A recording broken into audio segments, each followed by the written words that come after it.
ಬ್ರಿಟಿಷ್ನವರು ಸಾಮೂಹಿಕ ಶಿಕ್ಷಣ ಕೊಟ್ಟು ಕೂಡ 20% ಸ್ವಾತಂತ್ರ್ಯ ಬಂದಾಗ ನಾವು 20% ಒಳಗಡೆ ಇದ್ದದು ಲಿಟರಸಿ. ಈಗ 79% ಇದ್ದೀವಿ. ಅದು ಮೊದಲು ಓನ್ಲಿ 79, ಲೆಸ್ ದ್ಯಾನ್ 20%. ಎಷ್ಟು? 16. ಅದಕ್ಕೆ ಲೆಸ್ ದ್ಯಾನ್ ಅಂತ ಹೇಳ್ಬಿಟ್ಟಿದ್ದೀನಿ, ಕರೆಕ್ಟ್ ಆಗಿ ಗೊತ್ತಿಲ್ವಲ್ಲ, ಯಾವ್ದಕ್ಕೂ ಇರ್ಲಿ ಇತ್ತಾಗಿ ಅಂತ ಇರ್ಬಿಟ್ಟು ಲೆಸ್ ದ್ಯಾನ್ 20% ಅಂತ ಹೇಳಿದ್ದೀನಿ. Less than 20%. ಇವತ್ತು 79% ಹೋಗಿದ್ದೀವಿ. ಅಫ್ಕೋರ್ಸ್ ಈ ಸಂವಿಧಾನದ ಫಲ ಅದು. ಈ 79% ಲಿಟರಸಿ ಆಗಿದ್ರೆ 70 ವರ್ಷಗಳ ನಂತರ ಈ ಸಂವಿಧಾನದ ಫಲ. ಆದ್ರಿಂದ ನಾನು ಯಾಕೆ ಹೇಳ್ತಾ ಇದ್ದೀನಿ ಅಂದ್ರೆ, ಮೀಸಲಾತಿ ಬಗ್ಗೆ ಸ್ವಲ್ಪ ಹೇಳ್ತೀನಿ. ಆಮೇಲೆ ಮೀಸಲಾತಿ ಯಾಕೆ ಬೇಕು, ಯಾಕೆ ಬೇಡ, ಅದು ಕೂಡ ಚರ್ಚೆಗಳು ನಡೀತವೆ. ಈಗ ಸಂವಿಧಾನ ಸುಟ್ಟಾಕಿದವರು ಯಾಕೆ ಸುಟ್ಟಾಕಿದ್ರು? ಬಾಬಾ ಸಾಹೇಬ್ ಅಂಬೇಡ್ಕರ್ ಅವರ ಅಧ್ಯಕ್ಷತೆಯಲ್ಲಿ ರಚನೆ ಆಗಿರ್ತಕ್ಕಂಥ ಈ ಸಂವಿಧಾನ ಇದೆಯಲ್ಲ, ಸಂವಿಧಾನ ಸುಟ್ಟಾಕಿದ್ರೆ ಲಿಬರ್ಟಿ, ಈಕ್ವಾಲಿಟಿ, ಫ್ರೆಟರ್ನಿಟಿ ಸುಟ್ಟಾಕದಾಗ.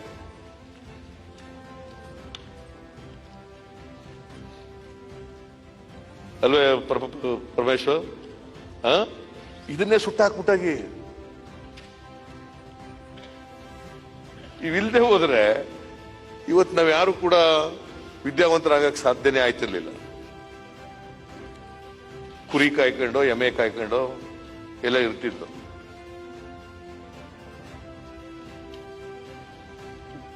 ಸೊ ಈ ಸಂವಿಧಾನ ಬಂದದ್ರಿಂದ ನಮಗೆ ಇವೆಲ್ಲ ಸಿಕ್ಲಿಕ್ಕೆ ಸಾಧ್ಯ ಆಯ್ತು. ಸೊ ಸಂವಿಧಾನ ಕರ್ತೃಗಳು ಬಹಳ ದೂರದ ಆಲೋಚನೆ ಇಟ್ಟುಕೊಂಡು ಎಂತ ಸಮಾಜ ನಿರ್ಮಾಣ ಆಗಬೇಕು, ಅದಕ್ಕೆ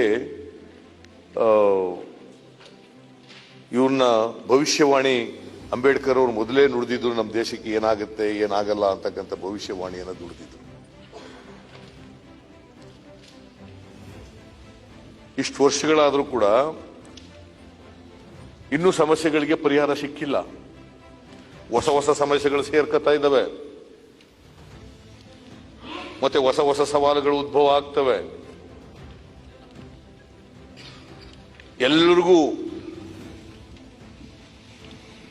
ಸಮಾನ ಅವಕಾಶಗಳನ್ನು ಕಲ್ಪಿಸಿಕೊಟ್ಟಿದ್ರು ಕೂಡ, ರಾಜಕೀಯ, ಸಾಮಾಜಿಕ, ಆರ್ಥಿಕ ಇವೆಲ್ಲ ಮಾಡಿಕೊಟ್ಟಿದ್ರು ಕೂಡ. ಆಮೇಲೆ ಕೆಲವರೆಲ್ಲ ಮಾತಾಡ್ತಿದ್ರು, ಯಾರು ಮೀಸಲಾತಿ 10 ವರ್ಷದವರೆಗೆ ಅಂಬೇಡ್ಕರ್ ಅವರು ಹೇಳಿದ್ರು, ಯಾಕೆ ಇನ್ನೂ ಎಷ್ಟು ವರ್ಷ ಇರಬೇಕು ಮೀಸಲಾತಿ? ಈಗ ಮೀಸಲಾತಿ ಯಾರಿಗಿಲ್ಲ ಅಂತ ಹೇಳಿ ನೋಡೋಣ. Who is not getting the reservation? ಎಲ್ಲರಿಗೂ ಸಿಗ್ತಲ್ಲ. ಈಗ ಬ್ರಾಹ್ಮಣರಿಗೂ ಮೀಸಲಾತಿ ಸಿಕ್ಕದಂಗ ಆಯ್ತಲ್ಲ, ಆರ್ಥಿಕವಾಗಿ 10% ಕೊಡ್ಬೇಕು ಅಂತ. ಯಾರಿಗೆ ಸಿಗ್ತಾ ಇಲ್ಲ ಮೀಸಲಾತಿ? ಎಲ್ರಿಗೂ ಸಿಗ್ತಾ ಇದೆ ಮೀಸಲಾತಿ. ಏನ್ ಮಂಡಲ್ ಕಮಿಷನ್ ವರದಿ ಯುಪಿ ಸಿಂಗ್ ಅವರು ಜಾರಿ ಕೊಡ್ತೀವಿ ಅಂತ ಹೇಳಿದ ತಕ್ಷಣನೇ ಏನ್ ಬೆಂಕಿ ಎತ್ಕೊಬಿಡ್ತು. ಮಕ್ಕಳುಗಳೆಲ್ಲ ಸೀಮೆಣ್ಣೆ ಸುರ್ಕೊಂಡು ಆತ್ಮಹತ್ಯೆ ಮಾಡ್ಕೊಳ್ಳೋ ಮಟ್ಟಿಗೆಲ್ಲ ಹೊರಟೋಗ್ಬಿಟ್ರು.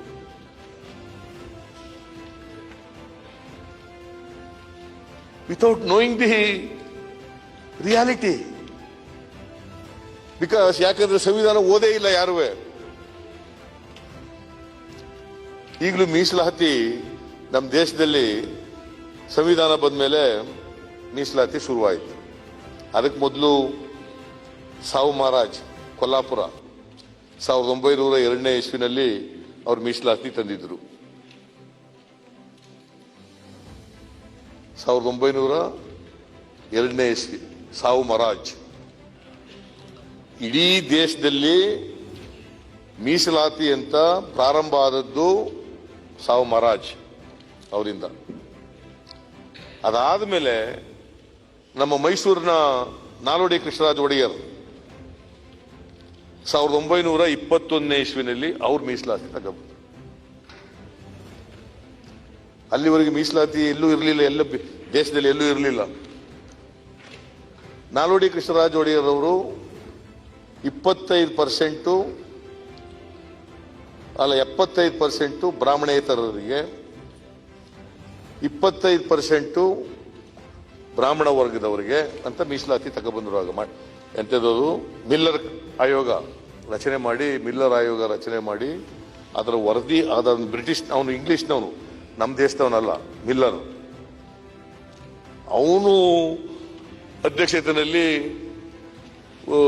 ಆಯೋಗ ಆಗಿ 1920ನೇ ಇಸ್ವಿಯಿಂದ ಜಾರಿಗೆ ಕೊಡ್ಲಿಕ್ಕೆ ಮಾಡಿದ್ರು.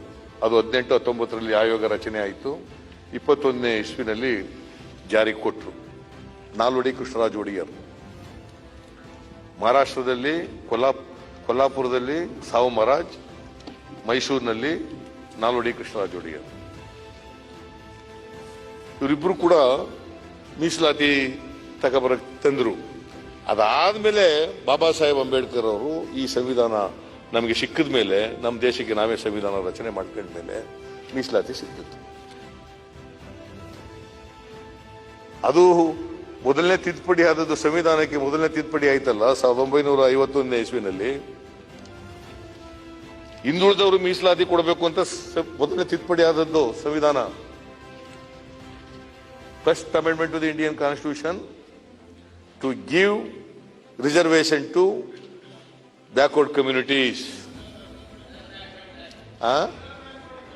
ಏನಪ್ಪ? OBC, other backward classes.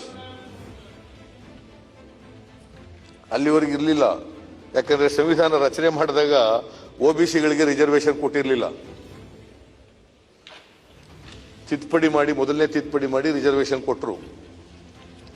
ಅದಕ್ಕೆ ಮೊದಲು ರಿಸರ್ವೇಶನ್ ಆರ್ಟಿಕಲ್ 340, 341, 342 ಇದರಲ್ಲಿ ರಿಸರ್ವೇಶನ್ ಕೊಟ್ಟಿದ್ರು. ಇಂದಿರಾ ಸಹಾನಿ ಕೇಸ್ನಲ್ಲೇ ರಿಸರ್ವೇಶನ್ ಶಲ್ ನಾಟ್ ಎಕ್ಸೀಡ್ 50%.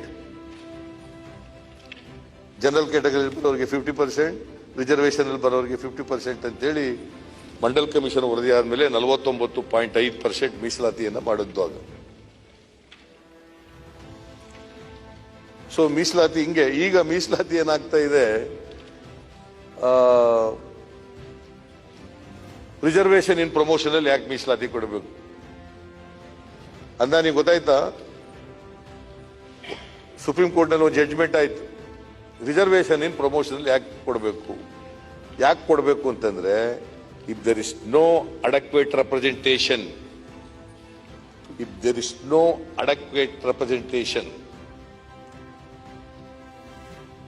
ಆ ಅಡಕ್ವೆಶಿ ಬರ್ಲಿಕ್ಕೋಸ್ಕರವಾಗಿ ರಿಸರ್ವೇಶನ್ ಅಲ್ಲೂ ಕೂಡ ಮೀಸಲಾತಿ ಕೊಡಬೇಕು. ಸುಪ್ರೀಂ ಕೋರ್ಟ್ನವರು ಅದರ ವಿರುದ್ಧವಾಗಿ ಕೊಟ್ಬಿಟ್ರು ಡಿಸಿಷನ್. ಅದಕ್ಕೆ ನಾವು ಕರ್ನಾಟಕದಲ್ಲಿ ನಾವೊಂದು ಕಾನೂನು ಮಾಡಿದ್ದು, ಬಹುಶಃ ಇಡೀ ದೇಶದಲ್ಲಿ ಮಾಡಿಲ್ಲ ಎಲ್ಲುವೆ. ಕರ್ನಾಟಕದಲ್ಲಿ ನಾವು ಅಧಿಕಾರದಲ್ಲಿರುವಾಗ ಈ ಮೀಸಲಾತಿಯನ್ನ ಮಾಡೋದು ನಾವು. ಈಗ ಮತ್ತೆ ಉತ್ತರಾಖಂಡದಲ್ಲಿ ಸಮಸ್ಯೆ ಎದ್ದುಬಿಟ್ಟಿದೆ. ಸುಪ್ರೀಂ ಕೋರ್ಟ್ನವರು ಮತ್ತೆ ಡಿಸಿಷನ್ ಕೊಟ್ಟಿದ್ದಾರೆ.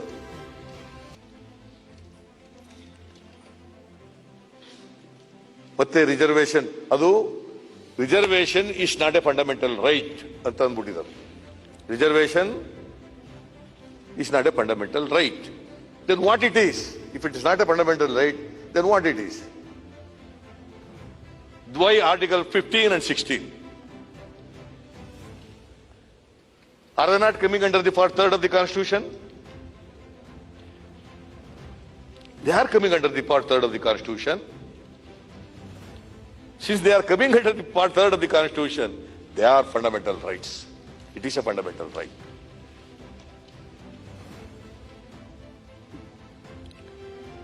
ಹದಿನೈದರಲ್ಲಿ ತಾನೇ ಹೇಳಿರೋದು. 15(4), 16(4), 16(4)A ಇವೆಲ್ಲ ಹೇಳಿರೋದು ಅದನ್ನೇ ಅಲ್ಲ. 15, 16 ಎಲ್ಲಿ ಬರೋದು? They are coming under part third of the constitution.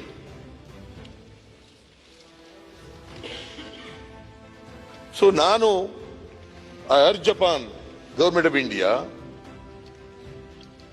to bring an amendment to nullify the decision taken by the Honorable Supreme Court. Otherwise, adequacy is no meaning. It's a constitutional provision.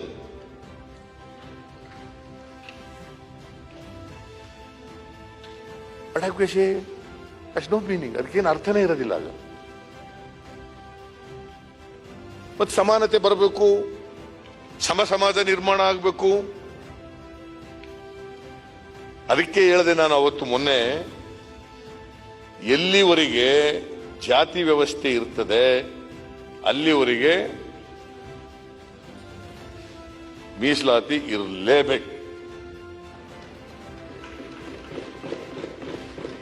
ಅದಕ್ಕೆ ಅಂಬೇಡ್ಕರ್ ಹೇಳಿದ್ರು,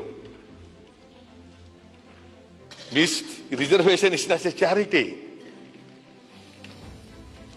it's A right. Ambedkar ಹೇಳಿರೋ ಮಾತು ಇದು. It's A right enshrined in the Constitution in order to rectify mistakes committed in the past.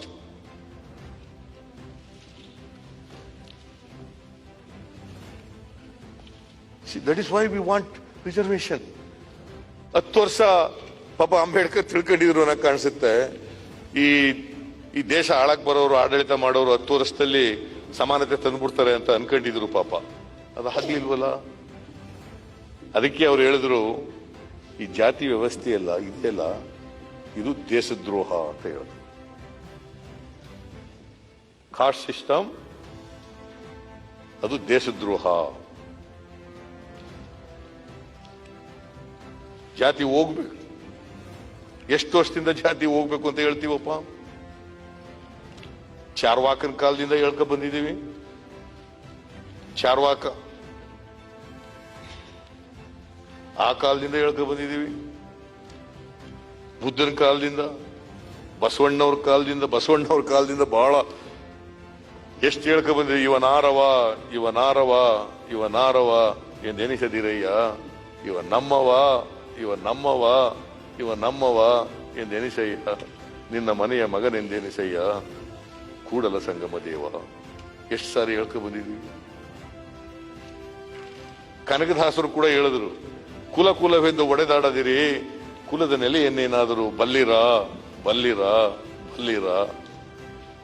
ಹೋಗಿದ್ಯಾ? ಅದಕ್ಕೆ ನಾನು ಯಾವಾಗಲೂ ಸಾರ್ವಜನಿಕವಾಗಿ ಭಾಷಣ ಮಾಡುವಾಗ ಒಂದು ಹೇಳ್ತಾ ಇರ್ತೀನಿ. ಈ ಸೇದ ಬಾವಿಗಳಿದ್ದ ಏನೋ ಗೊತ್ತಿಲ್ಲ, ಈಗ ಹಳ್ಳಿಗಳಲ್ಲಿ ಸೇದ ಬಾವಿ, ಬೋರ್ವೆಲ್ಗಳೆಲ್ಲ ಬಂದ್ಬಿಟ್ಟ ಮೇಲೆ ಸೇದ ಬಾವಿಗಳೆಲ್ಲ ಹೊಟ್ಟೋಗ್ಬಿಟ್ಟಿದ್ದಾವೆ. ನಾವೆಲ್ಲ ನೀರು ಸೇದಕ್ಕೆ ಹೋಯ್ತಿದ್ವಾಗ ಹುಡುಗರಾಗಿದ್ದಾಗ, ಈ ಗುಬ್ಬಚ್ಚಿಗಳೆಲ್ಲ ಈ ಬಾವಿಗಿಳಿಯಕ್ಕೆ ಒಂದೊಂದು ಗೂಡು ಮಾಡ್ಕೊಂಡಿರೋರು ಬಾವಿನಲ್ಲಿ ಕಾಲಿಟ್ಗಳಕ್ಕೆ. ಅಲ್ಲಿ ಗುಬ್ಬಚ್ಚಿಗಳು ಸೇರ್ಕೊಬಿಡೋವು. ಈಗೆಲ್ಲ ಗುಬ್ಬಚ್ಚಿಗಳು ಮಾಯ ಆಗ್ಬಿಟ್ಟಿದ್ದಾವೆ. ನಮ್ಮ ಕೆಲಸಗಳಿಂದ ಗುಬ್ಬಚ್ಚಿಗಳು ಇಲ್ಲ ಈಗ. ಆ ಗುಬ್ಬಚ್ಚಿಗಳು ಸೇರ್ಕೊಂಡಿರುವ ಗುಬ್ಬಚ್ಚಿಗಳು ಅಲ್ಲಿ ಗೂಡು ಕಟ್ಟಿದಂತೂ ಶಕ್ತಿ ಕಸ ಎಲ್ಲ ಬೀಳೋದು ನೀರಿಗೆ. ನಾವೇನ್ ಮಾಡ್ತಿದ್ದೋ, ಕಸ ಬಿಂದಿಗೆ ಬರ್ತದ, ನೀರಿಗೆ ಬರ್ತದಲ್ಲ ಅಂದ್ಬಿಟ್ಟು ಬಿಂದಿಗೆನ ಮೇಲೆಗೆ ಕೆಳಗೆ, ಮೇಲೆ ಆ ಕಸ ಎಲ್ಲ ಹೊಟ್ಟೋಗೋದು ಹಿಂಗೆ. ಅದು ಹೋದ್ಮೇಲೆ ನೀರು ತಗೊಳ್ಳಿ ಅವನು. ಸ್ವಲ್ಪ ಹೊತ್ತಾದ್ಮೇಲೆ ಅಲ್ಲೇ ನಿಂತ್ಕೊಂಡು ನೋಡಿದ್ರೆ ಕಸ ಹಿಂಗೆ ಸೇರ್ಕೊಬಿಡೋದು. ಮತ್ತೆ ನಮ್ಮ ಸುಧಾರಣೆಗಳೆಲ್ಲ ಹಂಗಾಗ್ಬಿಟ್ಟದೆ. ಬಿಕಾಸ್ ನಮ್ಮ ಜಾತಿ ವ್ಯವಸ್ಥೆ ಇದೆಯಲ್ಲ, ಜಡತ್ವದಿಂದ ಕೂಡಿರ್ತಕ್ಕಂಥದ್ದು. ಇದನ್ನೇ ಲೋಹಿಯಾ ಹೇಳಿದ್ದು. ನಮ್ಮ ಜಾತಿ ವ್ಯವಸ್ಥೆಗೆ, ಭಾರತೀಯ ಜಾತಿ ವ್ಯವಸ್ಥೆಗೆ ಚಲನೆ ಇಲ್ಲ. ಯಾವುದೇ ವ್ಯವಸ್ಥೆಗೆ ಚಲನೆ ಇರೋದಿಲ್ಲ, ಅಲ್ಲಿ ಆರ್ಥಿಕ ಸಾಮಾಜಿಕ ಬದಲಾವಣೆಗಳಾಗಲಿಕ್ಕೆ ಸಾಧ್ಯ ಇಲ್ಲ. ಲೋಹಿಯಾ ಹೇಳಿದ್ದು ಇದನ್ನ. ಜಡತ್ವದಿಂದ ಕೂಡಿರ್ತಕ್ಕಂಥ ಸಮಾಜ ನಮ್ದು. ದಟ್ ಈಸ್ ವೈ ಬಸವಾದಿ ಶರಣರು 800 ವರ್ಷಗಳ ಹಿಂದೆ ನಮಗೊಂದು ದೊಡ್ಡ ಕೊಡುಗೆ ಇದೆ ನಮ್ಮ ದೇಶಕ್ಕೆ. ಅಂಬೇಡ್ಕರ್ ಅವರು ಒಂದ್ ಕಡೆ ಹೇಳ್ತಾರೆ ಅವ್ರ ಭಾಷಣದಲ್ಲಿ, ಬುದ್ಧನ ಕಾಲದಲ್ಲೇನೆ ಎಂಥದೋ ಸಂಘಗಳಿದ್ದವು ಅಂತ. ಸಂಘ ಆಗ್ಲೇ ಪಾರ್ಲಿಮೆಂಟು ಡೆಮಾಕ್ರಸಿ ಎಲ್ಲ ಇತ್ತು ಅಂತ ಹೇಳ್ತಾರೆ ಅವರು. ಒಂದು ಅಧ್ಯಯನದ ಪ್ರಕಾರ ಆಗ್ಲೇನೆ ಇತ್ತು. 2500 ವರ್ಷಗಳ ಹಿಂದೆ ಬುದ್ಧನ ಕಾಲದೇನೆ. ಬಸವಣ್ಣವ್ರ ಕಾಲದಲ್ಲಂತೂ ನಾವು ಇವತ್ತು ನೋಡ್ತಾ ಇರ್ತಕ್ಕಂಥ ಪಾರ್ಲಿಮೆಂಟರಿ ಸಿಸ್ಟಮ್ ಇದೆಯಲ್ಲ, ಅದಾಗಲೇ ಬಂದ್ಬಿಟ್ಟಿತ್ತು, ಅನುಭವ ಮಂಟಪ. ಅದಕ್ಕೆ ಅಂಬೇಡ್ಕರ್ ಅವರು ಹೇಳಿದ್ರು, ಅಲ್ಲ ಬಸವಣ್ಣವ್ರು ಹೇಳಿದ್ರು, ಯಾಕೆ ಅನುಭವ ಮಂಟಪ ಮಾಡಿ ಇವತ್ತು ನಾವೆಲ್ಲ ಇಲ್ಲಿ ಎಲ್ಲ ಜಾತಿ ವರ್ಗದವರೆಲ್ಲ ಇಲ್ಲಿ ಬಂದು ಕೂತ್ಕೊತೀವಿ. ಮೊದಲು ನಮ್ಮದು ಶ್ರೇಣೀಕೃತ ಸಮಾಜ, ಒಂದು ಜಾತಿ ಮೇಲೆ ಒಂದು ಜಾತಿ ಜೋಡಿಸ್ಬಿಟ್ಟಿದ್ರು. ಈ ಸಮಾಜ ವರ್ಟಿಕಲ್ ಆಗಿರಬಾರ್ದು, ವಿ ಮಸ್ಟ್ ಡೆಮಾಲಿಶ್. ವರ್ಟಿಕಲ್ ಆಗಿರ್ತಕ್ಕಂಥ ಸಮಾಜನ ಡೆಮಾಲಿಶ್ ಮಾಡಿ ಆರ್ಟಿಕಲ್ ಆಗಿ ಆರಿಜಾಂಟಲ್ ಆಗಿರ್ಬೇಕು ಅಂತ ಹೇಳಿ. ಆರಿಜಾಂಟಲ್ ಆಗಿರ್ಬೇಕು, ಎಲ್ಲರೂ ಕೂಡ ಸಮಾನವಾಗಿ ಕೂತ್ಕೋಬೇಕು. ಯಾವುದೇ ಜಾತಿಯವನಾಗಿರ್ಲಿ, ಯಾವುದೇ ಧರ್ಮಕ್ಕೆ ಸೇರಿರಲಿ, ಯಾವುದೇ ಹಿನ್ನೆಲೆಯಿಂದ ಬಂದಿರಲಿ, ಯಾವುದೇ ಪ್ರದೇಶದಿಂದ ಬಂದಿರಲಿ, ಎಲ್ಲರೂ ಸಮಾನವಾಗಿ ಕೂತ್ಕೋಬೇಕು. ಅದಕ್ಕೋಸ್ಕರ ಅನುಭವ ಮಂಟಪವನ್ನ 900 ವರ್ಷ ಆಗಿರ್ಬೇಕು. ಈಗ 900 ವರ್ಷಗಳ ಹಿಂದೆನೆ ಏನಪ್ಪಾ ಈಶ್ವರ್, 900 ವರ್ಷ ಆಯ್ತಲ್ವಾ? ಯಾಕಂದ್ರೆ ನಾನು ಸಣ್ಣ ಹುಡುಗನಂತಿಂದ 850 ವರ್ಷ ಅಂತಲೇ ಹೇಳ್ತಾ ಇದ್ದೀನಿ. 875. Okay, I will go by you. ನೀನ್ ಯಾಕಂದ್ರೆ ನೀವು ಜನರಲ್ ಸೆಕ್ರೆಟರಿ ಅಲ್ವಾ ವೀರಶೈವ ಮಹಾಸಭಕ್ಕೆ, ನಿನ್ನ ಮಾತನ್ನೇ ನಂಬ್ಕತೀನಿ ನಾನು. ಸುಮಾರು 900 ವರ್ಷಗಳಾಯ್ತಾ ಬಂತು. ಇನ್ನೂ ಕೂಡ ಸಂವಿಧಾನ ಬಂದು 70 ವರ್ಷ ಆಯ್ತು. ಬುದ್ಧನ ಕಾಲ ಬಂದು 2 ವರ್ಷ ಆಯ್ತು, 2,500 ವರ್ಷ ಆಯ್ತು. ಜೈನ್ ಧರ್ಮ ಅದಕ್ಕಿಂತ ಹಿಂದಿನದು. ಆದ್ರೂ ಕೂಡ ನಮ್ಮ ವ್ಯವಸ್ಥೆ ಮಾತ್ರ ಬದಲಾವಣೆ ಆಗ್ತಾ ಇಲ್ಲ. ಅವರು ಇವರಿಗೆ ರೌಂಡ್ ಟೇಬಲ್ ಕಾನ್ಫರೆನ್ಸ್ ಹೋಗಿದ್ ಬಂದ್ಮೇಲೆ ಒಂದು ಪತ್ರ ಬರೀತಾರೆ. ಸಾಯವರೆಗೂ ಆ ಪತ್ರ ಇಟ್ಕೊಂಡಿರ್ತಾರೆ, ಮೇಷ್ಟ್ರ ಪತ್ರವನ್ನು ಇಟ್ಕೊಂಡಿರ್ತಾರೆ ಅಂಬೇಡ್ಕರ್ ಅವರು. ಸಾಯವರೆಗೂ ಆ ಪತ್ರ ಇಟ್ಕೊಂಡಿರ್ತಾರೆ. ಸೊ ಆ ಮೇಷ್ಟ್ರಗಳ ಬಗ್ಗೆ ಬಹಳ ಗೌರವ. ಈ ಎಂತವನವರು ಇನ್ನೊಬ್ಬರ ಹೆಸರು ಏನು ಹೇಳಿದಲ್ಲ, ಪೆಂಡ್ಸೆ. ಆ ಪೆಂಡ್ಸೆನವ್ರು ಏನಾಯ್ತದೆ, ಒಂದ್ಸರಿ ಅಂಬೇಡ್ಕರ್ ಅವರು ಮಳೆಯಲ್ಲಿ ನೆನಕ ಬಂದ್ಬಿಡ್ತಾರೆ ಶಾಲೆಗೆ. ಮಳೆಯಲ್ಲಿ ನೆನಕ ಬಂದ್ಬಿಟ್ಟಾಗ ಬಟ್ಟೆ ಇಲ್ಲ. ಯಾಕಂದ್ರೆ ಅವರು ನಮ್ಮ ತರ ಈ ತರ ಕಾಲ್ವರೆಗೂ ಪಂಚೆ ಉಟ್ಕೋತಿರ್ಲಿಲ್ಲ, ತುಂಡು ಪಂಚೆ ಇಲ್ಲಿವರೆಗೆ ಉಟ್ಕೊ ಬರೋದಂತೆ. ಒಂದು ಬಟ್ಟೆ ಹಾಕೊಂಡು ಬರೋರು ನೆನಕ ಬಂದ್ಬಿಟ್ಟಿದ್ದಾರೆ. ಏನ್ ಮಾಡೋದು, ಆ ಮೇಷ್ಟ್ರು ಅವ್ರ ಮನೆಗೆ ಕರ್ಕೊಂಡು ಹೋದ್ರಂತೆ. ನಮ್ಮ ಮನೆಗೆ ಬಾ ಅಂದ್ಬಿಟ್ಟು ಪೆಂಡ್ಸೆ ಕರ್ಕೊ ಹೋಗ್ಬಿಟ್ಟು ಆ ಬಟ್ಟೆನೆಲ್ಲ ಒಣಗಿಸ್ಬಿಟ್ಟು ಅವರ ಮಗಂದು ಯಾವುದೋ ಒಂದು ಉಟ್ಕೊಳ್ಳಿಕ್ಕೆ ಒಂದು ಇದು ಕೊಡ್ತಾರೆ. ಅದಾದ್ಮೇಲೆ ಇವನು ಮತ್ತೆ ಆರೋದಿಲ್ಲ, ಹಂಗೆ ಬಂದ್ಬಿಡ್ತಾರೆ ಇವರು. ಬಟ್ಟೆ ಆರಿರೋದಿಲ್ಲ, ಶಾಲೆಗೆ ಬಂದ್ಬಿಡ್ತಾರೆ. ಯಾಕಂದ್ರೆ ಕ್ಲಾಸ್ ತಪ್ಪಿಸ್ಕೋಬಾರ್ದಲ್ಲ, ಪಾಠ ಕೇಳೋದು ತಪ್ಪಿಸ್ಕೋಬೇಕಲ್ಲ, ಅದಕ್ಕೋಸ್ಕರ ವಾಪಸ್ ಬಂದ್ಬಿಡ್ತಾರೆ. ಆಗೆಲ್ಲ ಬಹಳ ಅವಮಾನ ಮಾಡ್ತಾರೆ ಅಂಬೇಡ್ಕರ್ ಅಲ್ಲಿ. ಸೊ ಈ ಪೆಂಡ್ಸೆ ಮತ್ತೆ ಅಂಬೇಡ್ಕರ್, ಈ ಇಬ್ಬರು ಮೇಷ್ಟ್ರುಗಳು, ಇಬ್ಬರು ಬ್ರಾಹ್ಮಣರುಗಳು, ಆ ಇಬ್ಬರು ಮೇಷ್ಟ್ರುಗಳು ಕೂಡ ಅಂಬೇಡ್ಕರ್ ಅವರಿಗೆ ಒಂದು ನೈತಿಕವಾದಂತ ಬೆಂಬಲವನ್ನ ಕೊಡ್ತಾರೆ. ಬಿಕಾಸ್ ಅನ್ಟಚಬಿಲಿಟಿನ ಅವ್ರು ಅಪೋಸ್ ಮಾಡ್ತಾ ಇದ್ರು. ಬಟ್ ಅಂಬೇಡ್ಕರ್ ಅವರು ಬಹಳ ದೀರ್ಘಕಾಲ ಅವರು ವಿದ್ಯಾಭ್ಯಾಸ ಮುಗಿಸ್ಕೊಂಡು ಬಂದ್ಮೇಲೆ ಬದುಕಿರೋವರೆಗೂ ಕೂಡ ಈ ಅಮಾನುಷವಾದಂತ ಪದ್ಧತಿ ಇತ್ತಲ್ಲ, ಜಾತಿ ಪದ್ಧತಿ ಮತ್ತು ಅಸ್ಪೃಶ್ಯತೆ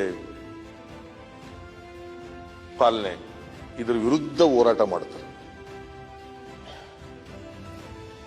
ಜೀವನದ ಉದ್ದಕ್ಕೂ ಕೂಡ ಅಂಬೇಡ್ಕರ್ ಅವರು ಯಾವತ್ತೂ ಕೂಡ ರಾಜಿ ಮಾಡ್ಕೊಂಡವರಲ್ಲ. ಅವರು ನಂಬದಂತ ವಿಚಾರ, ಅವರು ಪ್ರತಿಪಾದನೆ ಮಾಡದಂತ ವಿಚಾರ, ಅವರು ಯಾವ ವಿಚಾರಕ್ಕೋಸ್ಕರ ಹೋರಾಟ ಮಾಡ್ತಾ ಇದ್ರು ಆ ವಿಚಾರಗಳಲ್ಲಿ ಯಾವತ್ತೂ ಕೂಡ ರಾಜಿ ಮಾಡ್ಕೊಂಡವರಲ್ಲ. ನಿಮ್ಗೆ ಗೊತ್ತಿರಬೇಕು, ಮೊದಲನೇ ಸಾರಿ ಗಾಂಧೀಜಿಯವ್ರನ್ನ 1931 ಇಸ್ವಿ 31 ಭೇಟಿ ಆಗ್ತಾರೆ. ರೌಂಡ್ ಟೇಬಲ್ ಕಾನ್ಫರೆನ್ಸ್ ಇಂದ ಬಂದ ಮೇಲೆ ಗಾಂಧೀಜಿಯವರೇ ಇವ್ರ ಮೇಲೆ ಎಲ್ಲ ಗೊತ್ತಿರ್ತ. ಅಲ್ಲಿವರೆಗೆ ಪಾಪ ಗಾಂಧೀಜಿಯವ್ರಿಗೂ ಕೂಡ ಅಂಬೇಡ್ಕರ್ ಒಬ್ಬ ಬ್ರಾಹ್ಮಣ ಅಂತ ತಿಳ್ಕೊಬಿಟ್ಟಿದ್ರು. ಗೊತ್ತಾ ನಿಮ್ಗೆ ಅದು? ಆಮೇಲೆ ಇವರು ದಲಿತರು ಅಂತ ಗೊತ್ತಾದ್ದು ಪರಮೇಶ್ವರ್. ಗೊತ್ತಾದು ಗೊತ್ತಿರ್ಬೇಕು ಪರಮೇಶ್ವರಿಗೆ. ಬ್ರಾಹ್ಮಣ ಅಂತ ತಿಳ್ಕೊಬಿಟ್ಟಿದ್ರು. ಯಾಕಂದ್ರೆ ಇಷ್ಟು ಬುದ್ಧಿವಂತ ಇರ್ಬೇಕಾದ್ರೆ ನೀವು ಸವರ್ಣೀಯನೇ ಇರಬೇಕು ಅನ್ನೋದು ಒಂದು ಅಭಿಪ್ರಾಯ ಇರ್ತದೆ.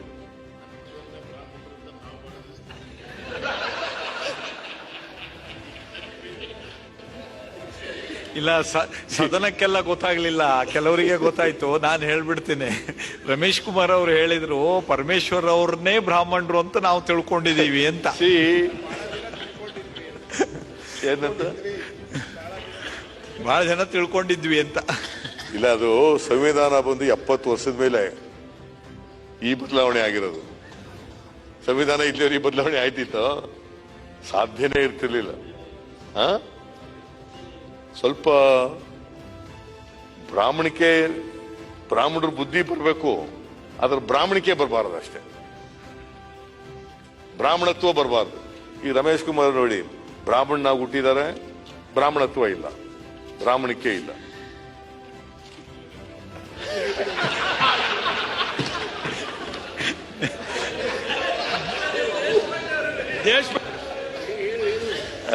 ಇಲ್ಲ, ದೇಶಪಾಂಡೆರಿಗೂ ಜಾತಿಗಿತ್ತು ಇಲ್ಲ.